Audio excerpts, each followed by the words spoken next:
Well, hello everyone, and welcome, and thank you so much for joining me. My name is Dr. Trina Read. I'm a relationship and sexual health expert, and I'm really thrilled that we're going to be spending the next half an hour talking about ways to not just spice up Valentine's Day, although it is important to remember romance on Valentine's Day, but also how you can spice up your life when you are a parent. Now, if you have questions, we only have a half an hour, so make sure to get your question in the queue. Sign up through the Twitter and through Facebook, and that way you can directly email me the questions. And so what I'm going to do is I'm going to tell you a little bit, just a tiny bit about myself. We're going to talk about ways that you can inject some fun into your, realistically inject some fun into your Valentine's Day. And then I'm going to take your questions. So just to tell you a little bit about myself, I am first and foremost a full-time mom of two very rambunctious boys. They're 3 and 5, and boy, they keep me hopping. And I try and work at the same time. And if any of you who are at home doing the mom work thing, you just know how crazy it is. I have a doctorate in sex. Yes, they give graduate degrees out in sexuality, if you can believe that. And I have been doing this for about 10 years. So I do a lot of writing, mostly because I'm a stay-at-home mom. I try and do things that keep me here. I do a lot of writing. I do a lot of lecturing. I do a lot of media. And if you're thinking, well, I've never seen you on TV, Trina, it's because I do a lot of media in Canada. Yes, I am Canadian. I'm very proud of it. So to get started, and if you have any questions about me, I'm always happy to talk about me. But let's talk about you and your romance and your sexuality. So Valentine's Day. Now, some people love it, some people hate it, and I think one of the reasons that there's this anti-Valentine's Day movement is there's a lot of anticipation around what Valentine should be. So women, especially women, but not all women, they want to be romanced. And unless they tell their guy exactly what they want, they usually don't get their expectations filled, and then they get upset. I remember last year I was doing a radio phone-in show, and this young lady phoned in, and she broke up with her boyfriend because he gave her carnations for Valentine's Day. And she's like, you know what? If he's going to give me carnations for Valentine's Day and not roses, he's gone. And I thought, there's lots of reasons to break up with a guy. And yeah, going to your local Safeway and picking up some carnations on the way to get your girlfriend may not be the best, but at least he tried to show something. So what I wanted to cover with Valentine's Day and how we can integrate Valentine's Day realistically into our very busy lives is just to show the difference between what men want to have happen on Valentine's Day. And it's not just sex, although of course they want sex. Most men, not all men, and women want to be romanced. So I'm going to give some ideas about what you can do for your guy. So by the way, we should be romancing our men for Valentine's Day, and what he should be doing for you, and then what you should be doing as a couple. So I'm going to start out with what men can do for women. Now, for as many women, there are as many ideas as there are women. So I'm going to give 3 ideas, and you might not like these ideas. I remember when I first started, 10 years ago, when I first started doing this, I had a gentleman come up to me and say, you know what, I want to romance my wife, I just don't know how, can you please give me some ideas? And so I gave him some ideas that I really like, so here's some things that I think are romantic. And he emailed me the day after, or a couple days later, and he said she hated every single idea. So I'm going to give some ideas. Every woman is different. But so men, this is what you can do for your gal. First of all, number 1, and give her space from the kid. Am I hearing an amen, sister? Amen. So it's really hard, and we all know this. I'm preaching to the converted. I get that, but it's really hard to move from mom mode into sex kitten mode. And so we have to be clear with our partner that we need space in order to go from here into here. How many of you walked into the bedroom and you got 1,000 things going on in your head. You've got multitasking, you got your to-do list, and you're starting to get things going with your partner, and halfway through, it's like finally things kick in, kaboom. It's like, oh, okay, this isn't feeling so bad. So you need to say to your partner, part of what you need to do for me for Valentine's Day is to give me some space from the kids so that I can move from being mom into being your partner.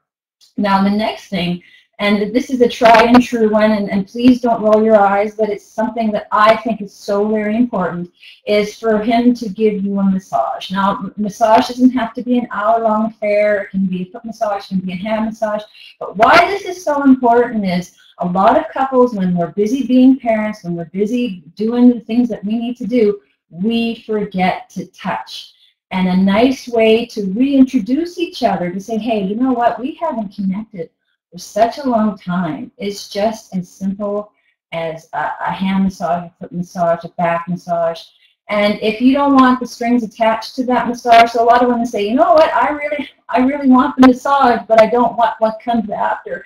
If that's the case for you, then you need to be clear with your partner. And a lot of times, if you just tell your guy, I have spoken to thousands of men about this, and they say, you know what, my partner would be a lot more interested in things if they just didn't have to have sex or intercourse afterwards.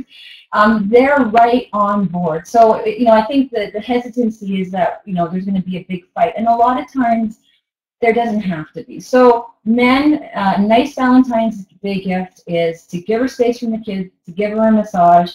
And also something that a lot of women like is to write out or tell her, but writing out's nice. When was the last time you got a love note? But write out the reason that you fell in love with her.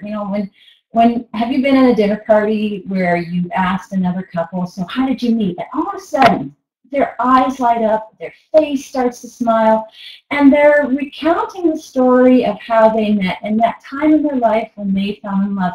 And so when you remind her why you fell in love with her, why you are in love with her, that's really, really special, and it means an awful lot. So now I'm going to move into things that women can do for their guy. And these might surprise you.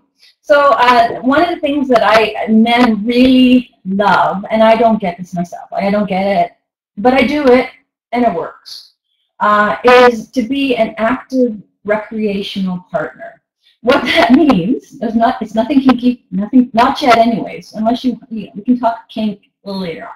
But what it means is do something that your man likes to do. So maybe he likes to watch a football game, maybe he likes to go camping, maybe he likes to, go, I don't know what men like to do, but what does your guy like to do?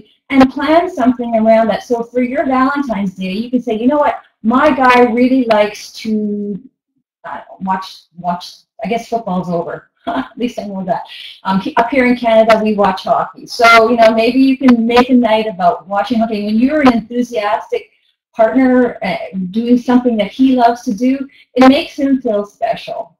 The next thing that a lot of guys really crave and will never ask you for is to be appreciated. Now, if I'm both parents, when we both need to be appreciated, and most parents are underappreciated, and it's mostly because we're just going so hard, we're just working. And I think when we take the time to just say, you know what, I really appreciate that you are a good father, and you are a good man, and if I had to choose again, I would choose you because I really appreciate who you are. I mean, that for men is like a water for a thirsty man in the desert. And I know I'm being dramatic about this, but I really think for women and for men, appreciation is one of the best foreplays that you can have, because we just don't get enough of it in our relationship. So now, oh good, I'm getting some comments. I'm trying to pay attention to the comments and talk. I'm not used to this. So now I'm going to go into some ideas that you can do as a couple. Now, one of the things I find couples tend not to do because we're parents is to create the anticipation. So one of the things when we were dating is you know, sex, one of the reasons sex was so great in the first and second year of our relationship is there was generally a lot of anticipation going on. Uh-oh. And, uh-oh. Uh-oh. So, I'm sorry, I just lost my screen. With that, so with the anticipation, uh, okay, sorry. So with the anticipation, it doesn't take a lot to create anticipation. It just takes a little forethought. So instead of just expecting to have spontaneous sex, you know, like all of a sudden it's like, oh gosh, we got 5 minutes, the kids are in front of the cartoons, let's go. It's saying, okay, so let's think about doing something for Valentine's Day. What can we do? And then can you imagine if your partner came home and you had something like this sitting on the bed, on the pillow on the bed? I mean, it's not locked. You don't have to communicate to your partner about what's going on. It's already communicated. It's creating that anticipation. And what's really great with creating anticipation, the females creating anticipation, is it's starting to put your mindset in this. It's going to happen. So I think for a lot of women, we have to know that sex is going to be happening. I'm sorry, I'm trying to get back into my computer. I'm so computer illiterate. And now I'm all nervous because it's not working out. Okay, great, there I am. Thank you for your patience. Oh. So I think with women, when we know that something is going to happen, and here's the key, when we are in control of how that comes out. So one of the reasons a lot of women, not all women, but a lot of women, they get turned off of sex is because of this idea of spontaneous sex. So, you know, all of a sudden you're just sitting there minding your own business and your partner comes and squeezes your breast and you're thinking, now? Really? You want sex now? So, I mean, you can completely take that away just by the simple idea of creating some anticipation, doing something small like this. Doesn't take a lot. It's going to get your mind in the right step. Now, another thing that I love is if you're stuck in a rut, and a lot of us are, is to write down 5 or 10, if you're really into it, write 5 or 10 ideas down that you want to try.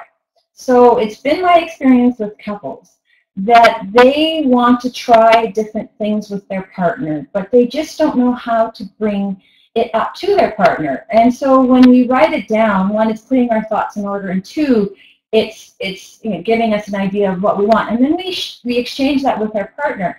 And a lot of times what couples want to do is bring in accoutrement, so to speak. So a question I get asked all the time is, how do I bring in toys or things like toys? It doesn't have to be a sex toy, but how do I bring those kind of things into the bedroom? And this is just a really easy way to bring in ideas in a constructive way. So what you're doing is you're thinking about it, you're showing it to your partner, and then you're maybe having a discussion about it. And it's, again, creating anticipation, which is fantastic.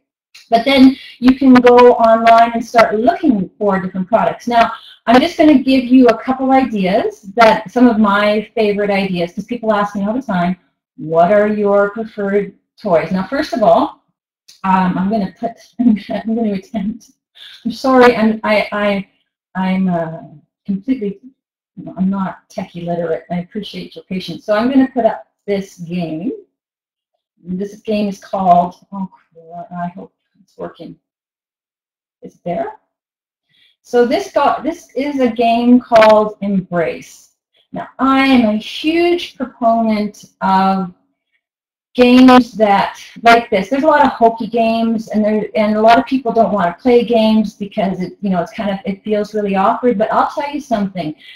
You get a game like this, and all you have to do is get a glass of wine with your partner, put an hour aside, you put the board game down, you roll the dice, you move your player, and then you pick up a card. Okay, I'm gonna get out of this. You pick up a card, And then you read the card. Here's the card. And you do what the card says. So if you're not the creative type, and you know what, I do this for a living. I'm not the creative type. I take care of 2 children. I don't want to think about things. So you pick up a card and it tells you what to do. Now sometimes you're talking, which is generally what women want. And sometimes you're doing things like kissing or snuggling or doing a lap dance. And I'll share with you, one time when I had my second child, for the 6 months after I had the child, I did what was called a 6-month sex challenge. And one night, my husband and I decided for the 6-month sex challenge, one week, we were going to play this embrace game. And so my husband he followed the instructions because, he has to follow all the instructions. So the instructions said, set the mood with music. So he went and put on some Diana Krall because that Diana Krall is, it's going to get my juices going and he knows it. So he puts on Diana Krall. He gets me some wine, and we get into the game and we're having a really nice time. He rolls the dice, he moves his player, picks up a card, and it says strip for your partner.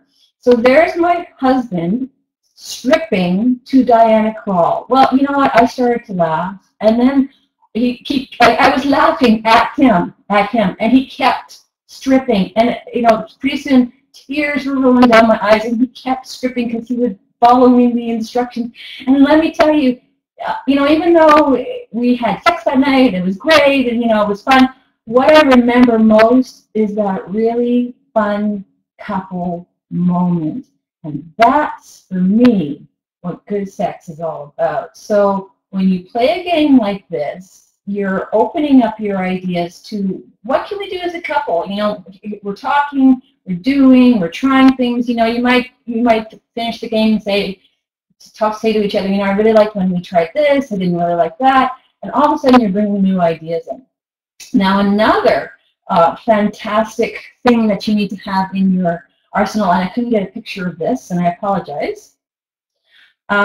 It's just lubricant. What? Sex is so much better. All sex with yourself, with other people, so much better with lubricant.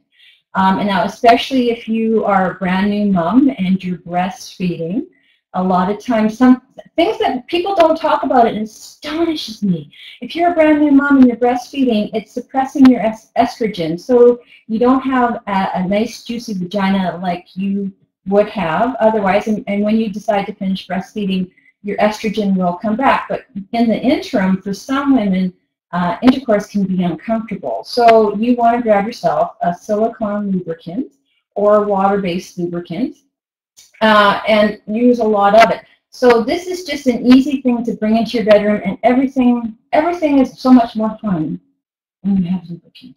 Now, we're going to get into the toys.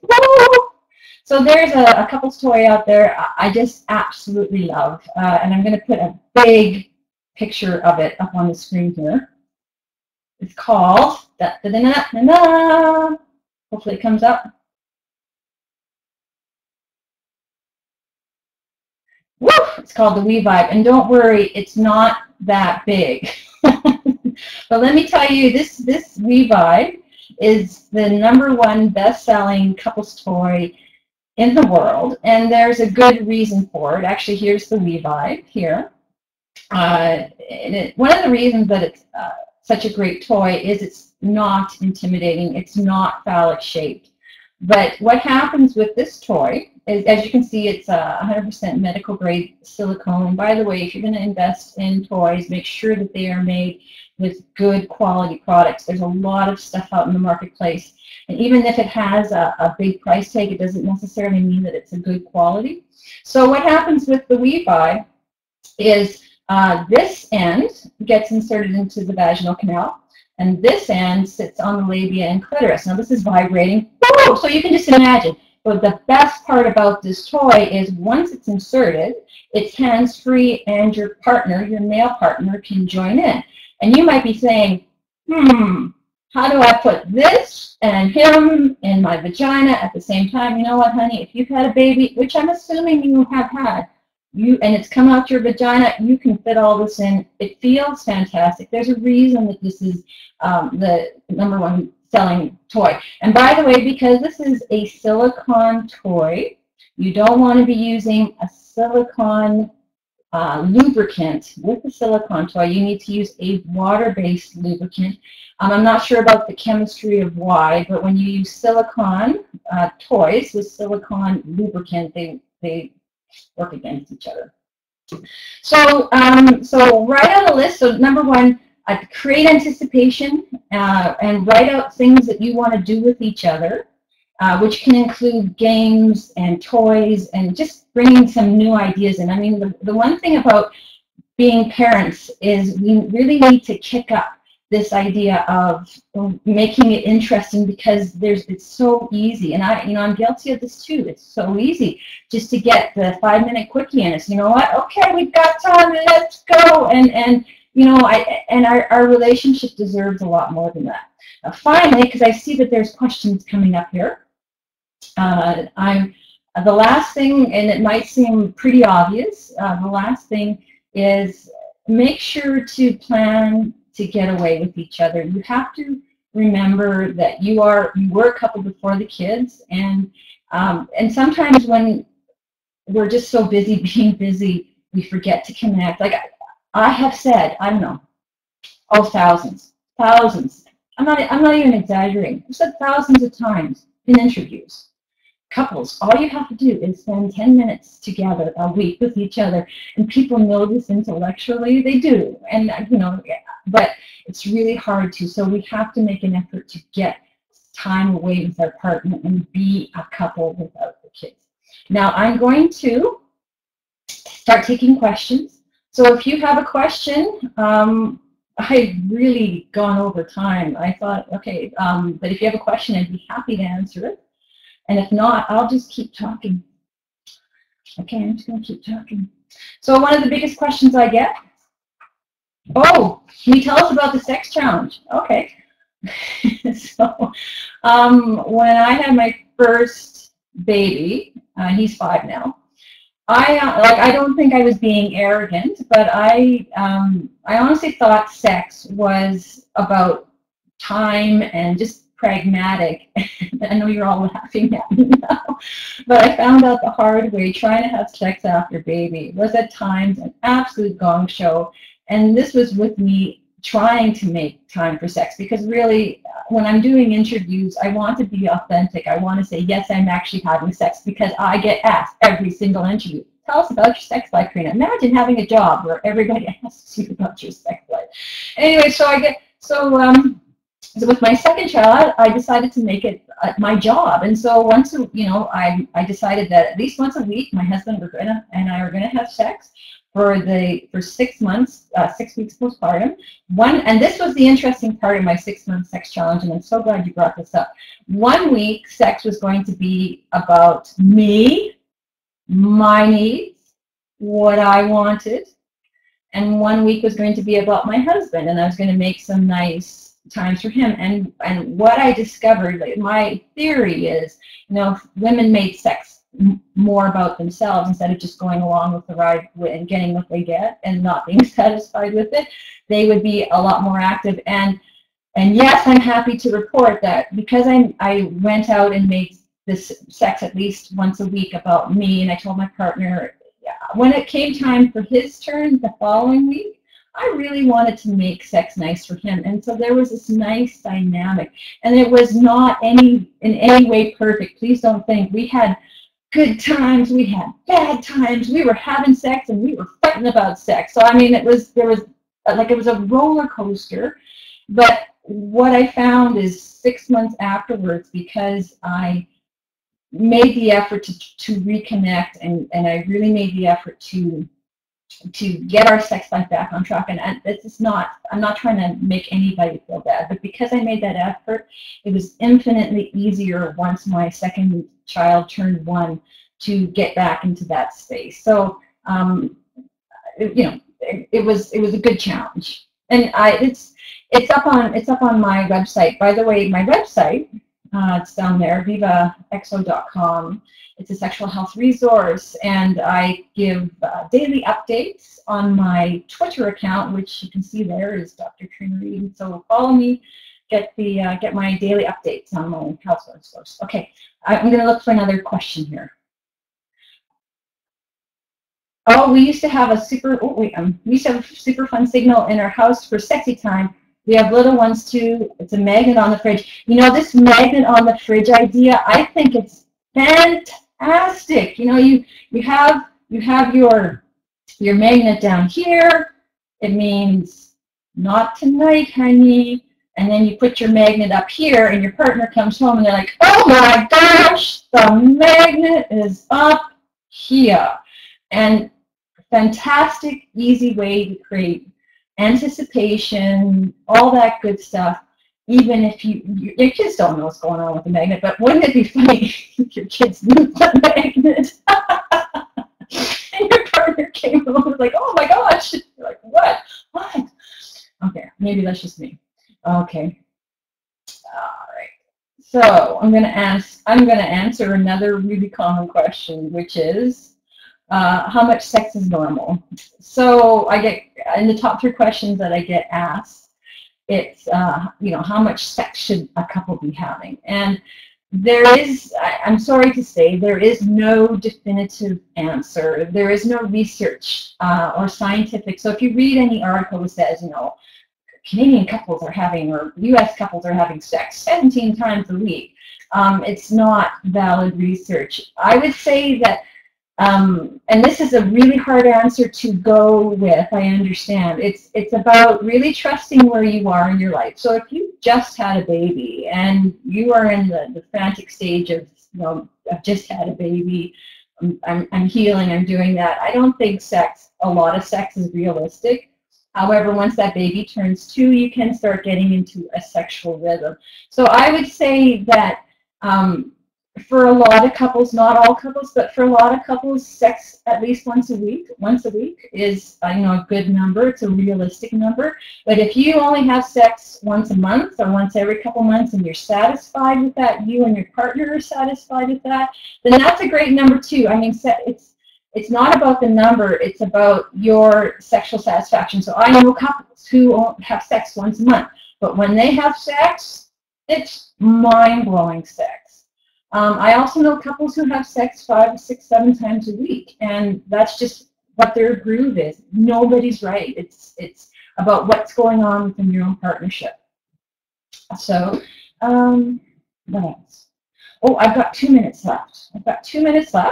Any questions, guys? Anything? Okay, so is it true that women reach their sexual peak in their 30s? Now, you might have heard this idea that men reach their sexual peak when they're 18, and women reach their sexual peak when they're 30. And you might be sitting there going, in your 30s going, well, I'm waiting for my sexual peak to hit. Well, when this research was done back in the 1950s, and a fellow by the name of Alfred Kinsey took the sex histories of over 5,000 women, and he found that these women hit their sexual stride. So sexual stride being, you know, they started having orgasms, sex became mutually satisfying for them once they hit their 30s. Now, don't forget, back in the 40s and 50s, most women waited to have sex after they were married. So they didn't, you know, they had to figure out their own sexuality sorry, my computer just went off. So they had to figure out their sexuality. It wasn't until their mid-30s that, you know, after a couple kids, that they hit their stride. So today's woman is very, very different. And, you know, each decade of our life has some meaning. So in our 20s, our hormones are at their best. So, you know, our menstrual cycle is working at its peak efficiency, which means that we're going to, our sexuality is going to be at its best. In our 30s, we start knowing our body a lot better. So sex, you know, asking for things becomes a lot easier. Now, in our 40s, what tends to happen is we stop producing as much oxytocin. Now, oxytocin is our bonding hormone. And so when we stop producing as much oxytocin, we're not all about making other people feel better. We hopefully can get more into us. So Every decade has its good and bad points, and so there is no sexual peak for men or for women. So I think that is all for me. I've lost my computer screen again, so I'm sorry I can't see if there's any questions. But just to reiterate, Valentine's Day is about, you know, spending time together and making that time as a couple, and that's really, really important. And understand that what men want out of romance is different than what women want. But we need to, you know, separate those two ideas, but also do things as a couple, create anticipation. Don't you just want this on your body? I do. Create anticipation, bring in some new ideas, and you know, remember that you are a couple, even if you're really busy with kids. Now, as I said, I have a sexual health resource. It's called vivaxo.com. And on my sexual health resource, I have erotica. So if you were into 50 Shades, if you like 50 Shades, but you didn't like the writing, but you like the concept of erotica, come onto my website, read some erotica. There's other fantastic information there. As I said, I do daily updates on my Twitter account, Dr. Trina Read. And, you know, if I hopefully will be back on here to answer more of your questions in the future. So I want to say thanks to everybody.